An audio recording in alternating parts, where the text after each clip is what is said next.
This is Manny Sarmiento, the president and CEO of the Doral Chamber of Commerce. We are with Doral Chamber Live, and we have a very, very special guest. But before we do that, I want to thank the Miller family, Michael, Grant Miller, and the entire community newspapers. This is the place for you to market your business.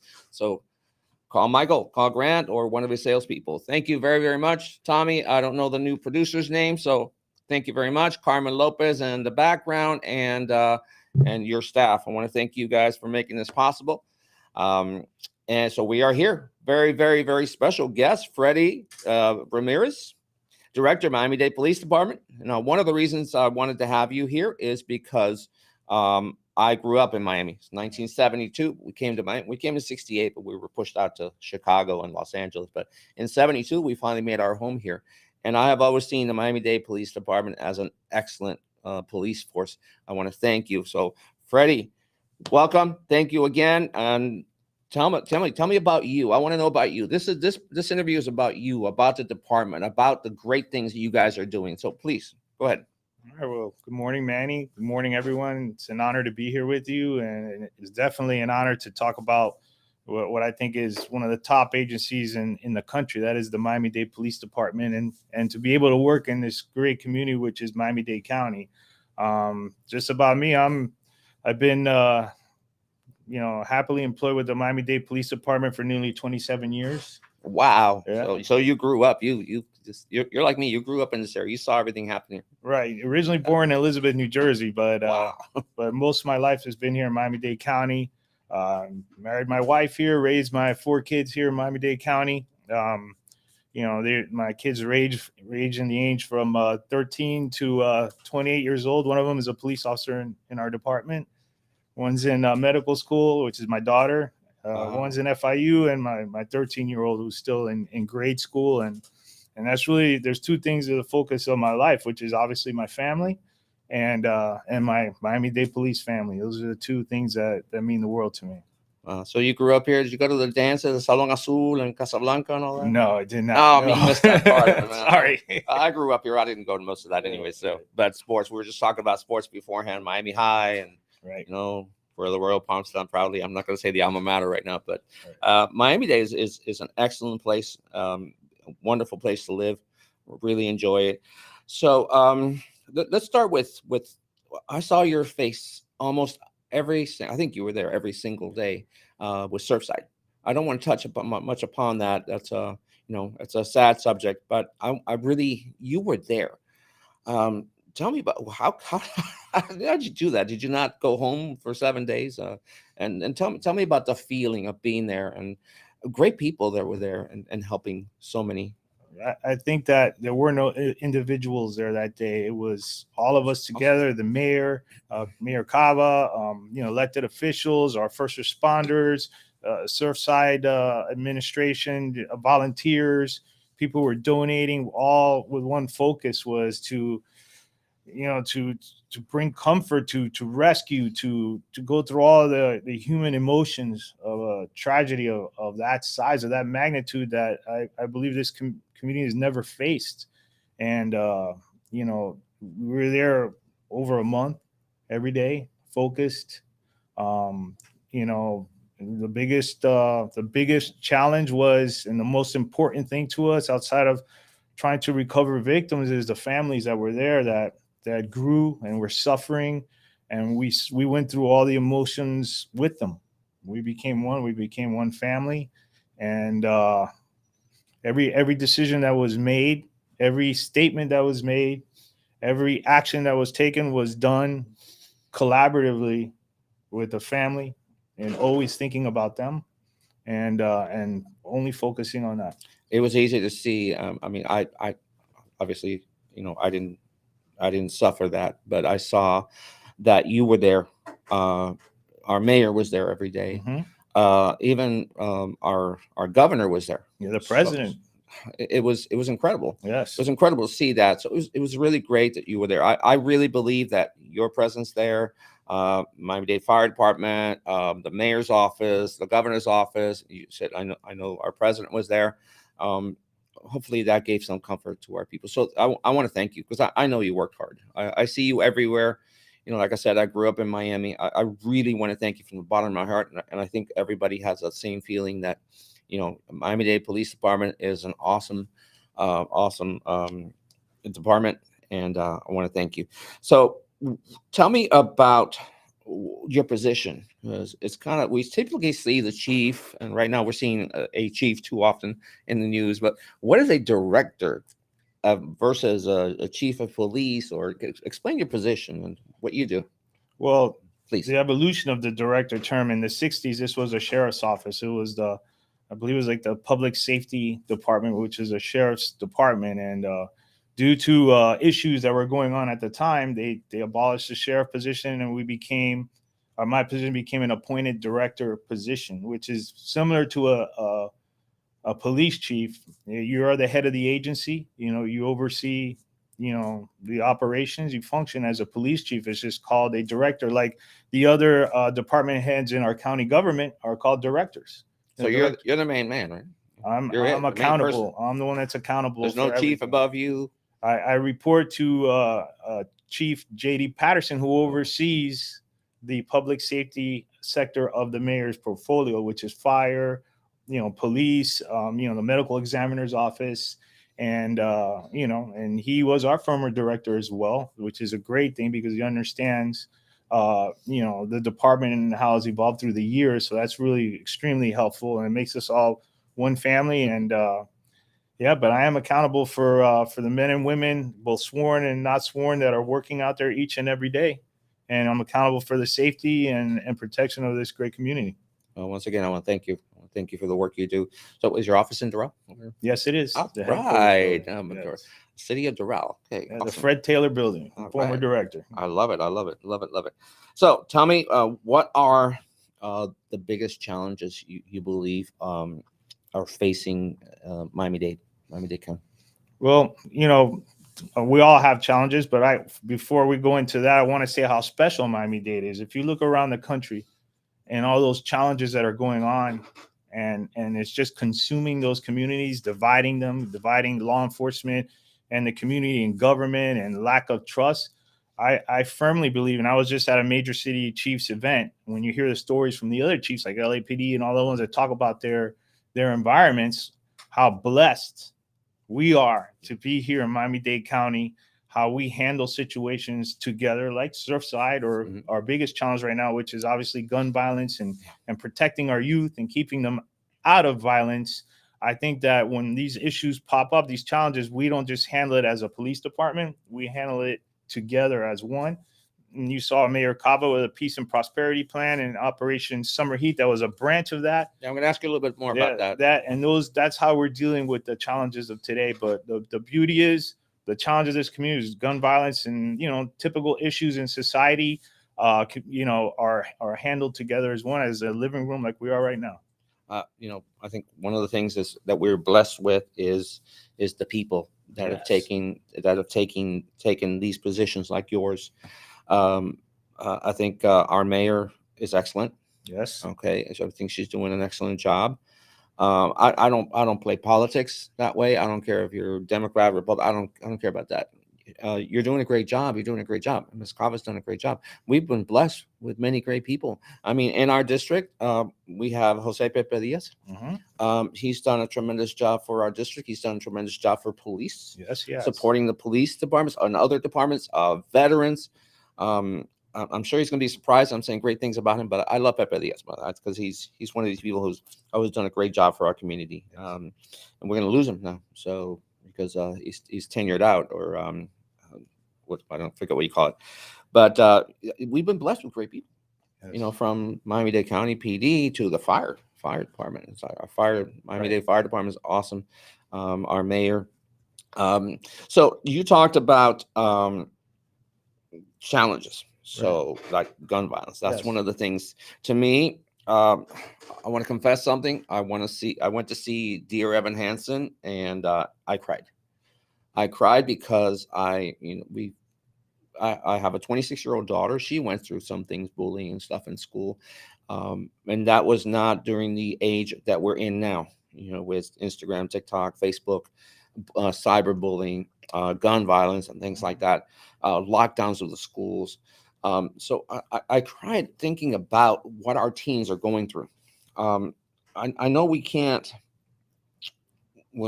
talk about one thing without touching upon the other. So lately, I think we saw a teen go to a school in, I think it was Dillard, with a gun in his backpack. Mhm. So what's going on with our youth? How can we what's out there to prevent gun violence, to help our kids and our youth?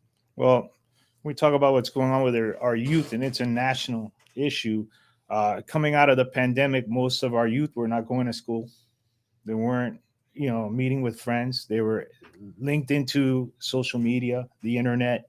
And as you know, in those forums, that's where you see the genesis of the violence, if through bullying, shaming, taking photos with firearms, making threats, being called out in front of 500-600 followers. That's happening instantly. Things that are happening behind the parents. And also we have a lot of homes that are broken homes, or the parents are involved. It's important that the parents play a big role in that. So what happened when we started to open up, that angst, that frustration blew out into the streets amongst our youth. And, vendettas and things that happen on those forums were acted out upon on our streets with violence. And what's very disturbing is the lack of remorse for human life. They're not only that they're targeting you, but they'll shoot 5 people behind you. And a lot of times, unfortunately, it'll be a young child that paid the price. That's painful when I see that. It's devastating. Whether it's here or in Chicago, it hurts to have a 4-year-old, a 6-year-old shot here. Right. I mean, it's hurt. So those issues and causes are not only police solutions; they're societal issues that a medicine needed to be placed into our community to address the causes, social economic issues. The pandemic, people lost their jobs. Those are all factors that we were beginning to lose our children. Families are breaking apart. People are losing their jobs. Mm-hmm. People are at risk of getting evicted. All those pressures was a pressure cooker. That's why when we put in our plan, it wasn't just only an enforcement plan, but it was the peace and prosperity, addressing the needs of the community at a granular level, to enrich our community, to save our youth so their home life isn't broken, that we can save that so it doesn't manifest itself into further violence. And you see now over the summer, a lot of the crime has gone down. Our youth programs have been pivotal in addressing and getting the attention of our youth, to getting their trust, from our Fit to Lead program to Bigs and Blues. Tell me, can you elaborate more on the programs? Absolutely. How our business owners and residents can get involved and help you with those programs. This isn't all your responsibility. We're responsible for this. Right. Our businesses, our residents, we're all responsible in making these programs work and helping you, the community, and the community. Absolutely. Tell me about the programs, please. Oh, there's first of all, the first thing we did is we reorganized the department, created a community affairs bureau that's led by Major Carmen Castro, and she is very good with these type of programs. We knew that we needed to reimage the department to get the attention of our youth, and that's when we have our DARE programs that focus in the schools, against drugs. Our STAND program, which is more for our high school students to help them not make negative decisions that'll affect them down the road. Something that they do now can affect them when they apply for a job or college. That there are consequences. We're invested into the parks, the PAL programs. We're putting police officers in the parks, not just for safety, but for interaction, so that when they see this patch, they see it as trust, that it's a good thing, that it's not oh my God, that it's a bad thing. And that's what we've been working very hard to stop. Our Fit to Lead program to move away from incarcerating and going into reentry and offering opportunities to those who don't have those opportunities, so they have a second chance to move forward. I mean, there's just a slew of programs. We have our gun violence initiative as well. Those who had made those mistakes, we do not only law enforcement, but other components of the community try to help these individuals, to give them that second chance, turn their life around. Now they become those ambassadors for those communities that those young women, young men don't have that background, that in their house, that helps them to give them hope that someone does believe and there's a way to turn around. And we've focused on putting police in all levels of not only in the law enforcement world, but society, mental health components into our community. And all of this is tethered into a holistic response through the mayor's office through the Peace and Prosperity and the other programs through Anika Holder as a director in there, as well as providing health services, wellness programs into the community. So in the long run, we don't have to deal with the violence. And it's been amazing. It's been working. Wow. And I'm very proud to be a part of these innovative ideas. And the best part of all of this is innovation. We're always coming up with new ways and ideas. We have our youth outreach unit, the U. We started a few years ago, but now it's really evolved where we have an officer is not only doing community policing in the street, we're doing community policing in your home.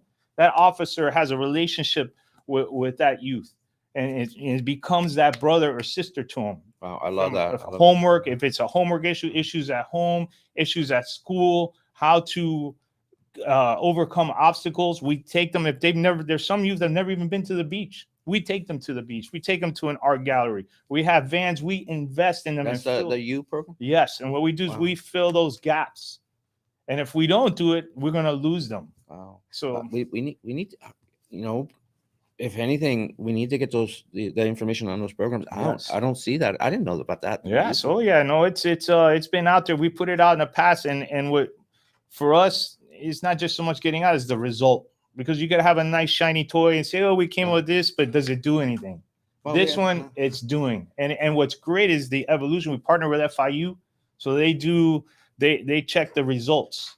And as we move forward with this program, because it was groundbreaking, we evolve it and adjust so that we really get very strategic in these communities, and we're helping them as we should, and they're getting the resources and the guidance that's needed and the trust, because now everybody else wants to be a part of it. And that's probably the most flattering part of it, that other kids would typically wouldn't want to talk to say, the parents will come and we want to be part of that.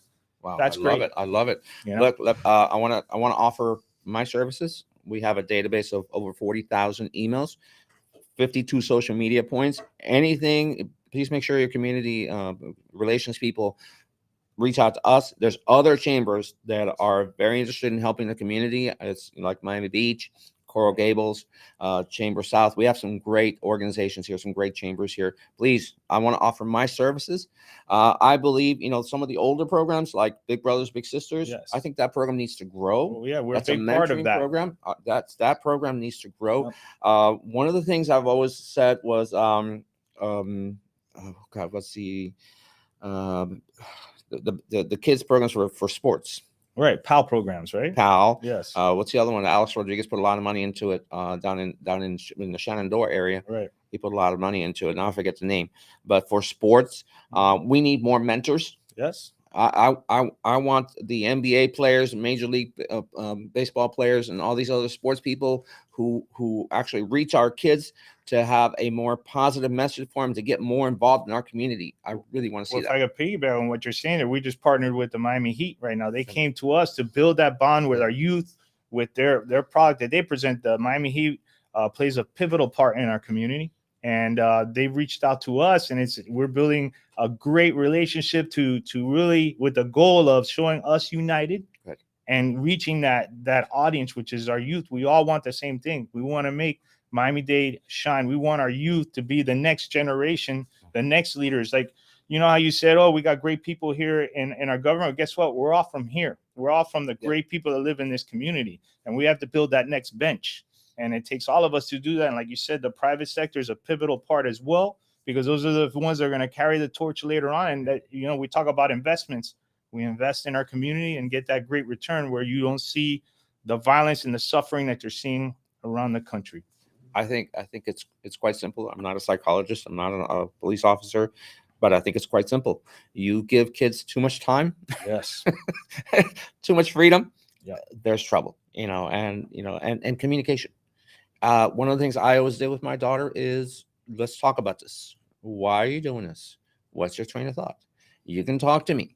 Those lines of communication, and there's a lot. I know there's a lot of great programs. We have one of our board members, a New Way Day, and she does ABA therapy, and she explains it simply. It's communication, is speaking, Yeah, I love those programs that you talked about. I think the relationship between the police and the community, and that was one of my questions on here, so we jumped ahead, which is great. Community policing. Uh, um, our kids just need attention, basically, Yes. and COVID really did a number on that attention. So, tell me about let's go back. I don't want to talk about this too much because you went so positive on this point on the kids, and that's my point. If you have a chance, go see Dear Evan Hansen, because at least that movie is going to touch you and tell you, give you a little, at least bring you back to reality as to what's going on with our kids. And pay attention to your kids. At the end, I'm going to ask you to so start thinking about a message to our kids. Absolutely. Okay, a positive message, motivational message to our kids out there, our teens. So, so let's talk about the gun violence in that situation. I know that we had a couple programs. I think it was the summer heat program. How did that go? Is that going to continue? What other programs do you have in mind? Does your department have in mind, and in the mayor's office? Absolutely. Summer heat was has been continuing through the summer. Now we changed it to Community Shield. We changed the name, to that because we're going beyond the summer, and we really want this to be a sustainable program. The mayor and the board of commission have invested to let us keep going with our strategic enforcement strategies, which also involves all the other municipalities. It's not just the Miami-Dade Police Department. It's all of them. All the Dade chiefs invested into this program, and we're out there each and every day, 7 days a week, keeping our community safe, taking guns off the street. We've made nearly 700 felony arrests, taken close to 730 firearms off the streets. It's just amazing how much of these societal poisons that we're removing from the streets that get into the hands of the wrong people. There's a difference between responsible gun ownership, and then there's a difference between adolescents and others who shouldn't have that gun going out there and acting on violence. And at the same time, as we're doing all these programs, the community trust is always at the forefront.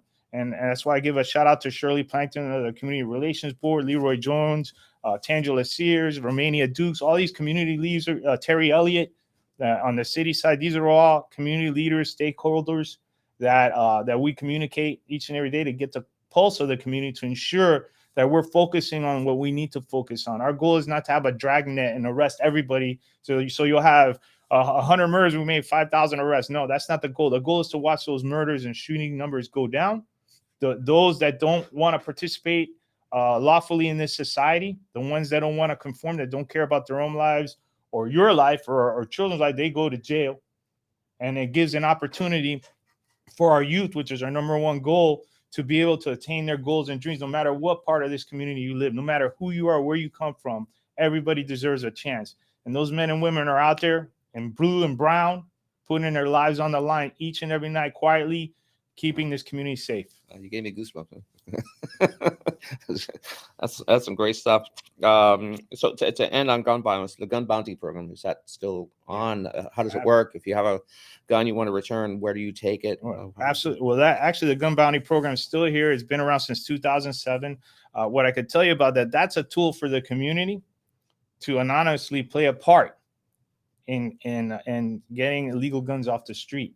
You call in the tip, and we verify that it's an illegal gun, you get $1,000, and we've made several arrests. We've taken tons of guns off the street through the years with that. It's a successful program, and we do put it out there all the time. Whenever we have a community event, the gun bounty van is there, to solicit that, because one of the biggest challenges for the community, and understandably so, is that they don't want to feel retaliation, so it's hard for them to give information with the fear that, is it going to come back on me? So that's why there's Crime Stoppers. And that's anonymous, right? Right. That is anonymous. That's something that's not explained when the TV says you can call Crime Stoppers at this number. Yeah. They don't explain it. That's completely anonymous. Completely anonymous. Even when if the tip that you give provides an arrest, even when you get the funds, we don't know who we're giving it to. It's all anonymous. It's through numbers. They call, they get a number. They don't have to give their name, their phone number, or nothing. Absolutely. They get a number, and then they are responsible for checking up. Right. to see if the arrest was made and they're qualified for the bounty, right? No, we'll let them know as Oh, yeah, well. let them know. Yeah, so it's a cooperative arrangement, and it's been great. And actually, through this summer and through that awareness, we've been seeing a lot of community engagement with that. A lot of the closures we've made in homicide, our clearance rate now is over 70%. It was down at barely 25% in the springtime. A lot of those arrests were made from community folks coming forward, giving us pivotal, critical information that helps us help them. And that's one of those accolades that doesn't always get said, that really helps us, because police can't do everything. We have to do it together. We need each other. The police needs the community. We're all one, and we all want the same thing. Now you talked about the tools and the community. Well, what about social media? And Right. let's not, we don't want to give too many secrets out about what you use, how you're using social media, but you are using social media, and that's aiding in. Absolutely. your job, With the advent of social media, policing has had to change. Now everything is on social media. Some of these threats, these acts of violence are derived from the social media. So as a parent, let's focus on the parent. If you see something in your child's social media, when they're on this phone and they're in the backseat of that car doing stuff, you see a negative post or a threat of any sort, you need to bring that forward. You need to tell the school, you need to tell the police, so that we can act on it and stop it before that crime happens. A lot of it is on social media. It's a reality. Do you have a department that monitors? We have our real-time crime center. We have a cyber crime unit that we just started up as well. We had to re-image the department, and fast, because the way technology is rolling, the way things are changing so fast as an agency, we're blessed to have the capability and the great thinkers within our department to modernize and adapt and adjust, to be more, strategic, more specific in addressing the root causes and preventing the violence from happening, and waiting for it to happen and then go back, oh, it was on social media. No, but the big player on that is not just the analysts that we have. It's the moms and dads, the citizens who are out there who are also on social media. And if you see something there that's disturbing, it needs to be reported. Okay. We only have about 5 minutes left, but I want to touch upon something, and it wasn't in your questions. So if you don't want to discuss it, let me know. But it came through with what's happened this week with Petito and Mia and domestic violence. Right. That's a big issue. How can we help this? What can we do? Where do we stand? It's saddened to see beautiful, wonderful people get stuck in these relationships and then suffer the demise that they have. So That is definitely an underlying issue. Those are the tragedies that happen behind closed doors. That's very difficult to police. Some of the murders that we've had recently, even though we've reduced them, have been domestic related. Murder, suicides, just terrible tragedies of issues that have been brewing in their personal lives. if there's someone in trouble, let me interrupt because we only have 5 minutes here left. If there's someone in trouble, because that's what we saw here. There was two wonderful, amazing, beautiful people in trouble, and they didn't know that they could reach out. What can they do if they're feeling like those two were feeling, that Petito was feeling? What can they do? No, there's tons of research. You need to call and tell somebody. You need to tell somebody. You need to from your pastor to your friend to a family member to the police to someone who you trust. There's plenty of social domestic violence outreach programs that are out there that you call that number and say something. You have to say something. Don't wait for that terrible moment to happen, and don't feel that you're going to get your significant other, your loved one, in trouble. You're actually saving both of you. Don't keep it behind the doors, because your children are going to suffer. Your extended family members are going to suffer for something that there's plenty of resources. And when we talk about communication, a lot of times communication will help resolve. There's counselor, mental wellness. We're going through very difficult times right now as a country, as a nation, and a community. And all of us tend to bottle up. I got this. No, we don't got this. You need to say something. Everyone, I felt God, so much pressure from everything that's gone on. It's got to be a lot of people. It's a lot each and every day, and mental health is a big component of a lot of the issues that we're experiencing in our community and in the country. And we have the resources. We sure do, and thank goodness, our mayor has invested heavily into that. There's plenty of CVOs, a lot of programs out there. Just get on that internet, pick up the phone and call. even within our own department, we have a big wellness component for our own officers and employees, because we recognize that not only the tragedies and the things that they see at work, but what they have to deal with also at home, the two hats that they have to wear. And we've created components to help them weather that, so that that officer or that employee is engaging with the community. They're comfortable. They feel they're not carrying the baggage that we're all carrying. Wow. You understand? Awesome. Okay, so I got you prepped now. Great conversation. Really appreciate you being here. Your staff, great staff. So now it's the motivational moment. Right. We're going to close up. I want you to look at the camera. Okay. And I want you to tell our teens, our children, right, give them a great motivational moment. You're on. All right. Well, I could tell you, as a father of 4, now most of them are young adults right now. Don't let anyone take your dreams away from you. Don't let anybody post or tell you that you're less than or that you're nothing. Don't let your environment keep you from your dream. You have to move forward. You are a special person. You are an individual that is blessed by God to be on this earth, to be in this community, and nobody has the right to take that from you. You will face challenges. You will face hard times. We all do. The key is to be able to overcome them, to get through them. You're going to fall down, but know that you are going to get up, and there'll be people there to help you get up. Always keep your character. Always remember where you came from. Always be humble, and always look to the future. And, I bless you, and I have full faith in all of you, and you're all going to do great, because this is a special place, and know that. And you'll be taking over for us elders in the future. Know that you will be sitting here one day, guaranteed. Wow. What a message. That was like more goosebumps. Give me a lot of goosebumps today. Okay. Oh, man. That was great. I'm speechless right now. I'm speechless. That was a great message. Teens are so important to me. Our kids. Appreciate that. I want to thank Freddie Ramirez, the director of Miami-Dade Police Department. This has been a wonderful, too short an interview. I wish it would have been longer. I know you got somewhere to be right now. I want to thank Michael Miller, Grant Miller, the entire Community Newspapers family. Thank you. God bless you all. God bless our police and first responders. You guys are just amazing. Every time I am anywhere, I thank you. Anytime you pass an officer, a first responder, a nurse, a doctor, please tell them thank you. Tell them that you appreciate what they do, because without them, we wouldn't be where we are. These are great people, great individuals. You run a great department. Thank you for doing that. I definitely want to thank Mayor Cava for her initiatives. You can see it. You can see it. Don't put the politics. Get the politics out of the way. Other people who don't want to see the great work that Ms. Cava is doing, the great work that your department is doing.